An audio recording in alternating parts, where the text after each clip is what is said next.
We're here today with Kurt Dahl and Steph Clovechok, two of our Sanctum survivors, and we just want to talk to you both a little bit about what you most remember from the Sanctum Survivor Challenge.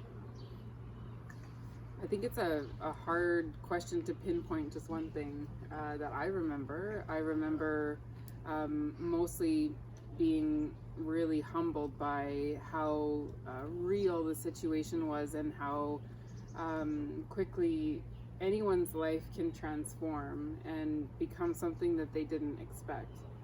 And so when we were living when we were living on the street, it was quite apparent that those were not chosen lifestyles.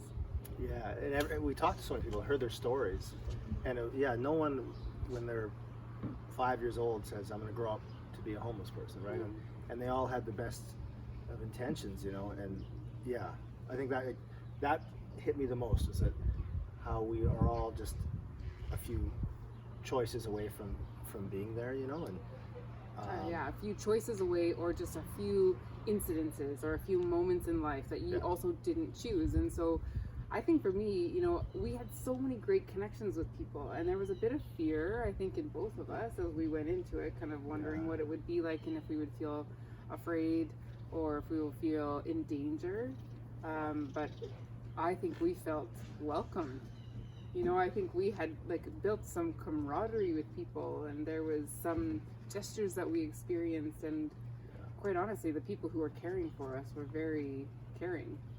Yeah, and the flip side of that was the non-homeless community, which we've been a part of all of our lives, quickly sort of pushed us away and booted us out. And you could see looks on people's faces as you walk down the street, or I mean, how many times did someone stand beside us and they were just like, get away from me, There were some people that we knew that walked right past us. Yeah. Right? Yeah, while we were trying to,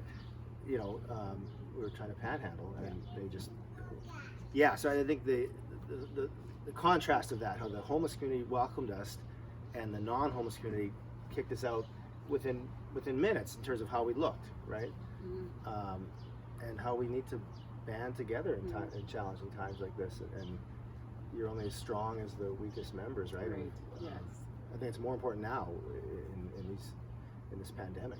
Big times. I can't even imagine what it would be like for people right now who are trying to get a driver's license or find a home in terms of what's going on with COVID. I think that was another really remarkable thing for me when we were trying to access services but didn't have ID and didn't have any documentation that required us to get a health card. So you needed to get a driver's license or some sort of a form of ID, but you needed a piece of mail. And so the list goes on. And I think that would be one of the most impactful things for me, is realizing how helpless it can be. And without people there to support you and uplift you the way that Sanctum does, and giving people the opportunity to just get one foot into a necessary door, then so many more people. And I think that for me as a mother, it really resonated with me in terms of the desperation of circumstance.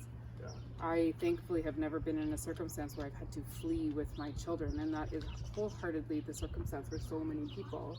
And so imagine being a mother who doesn't have that opportunity to just go to their parents' house when they're in crisis, or go to their sister's or friend's house, and all they have is a place like Sanctum.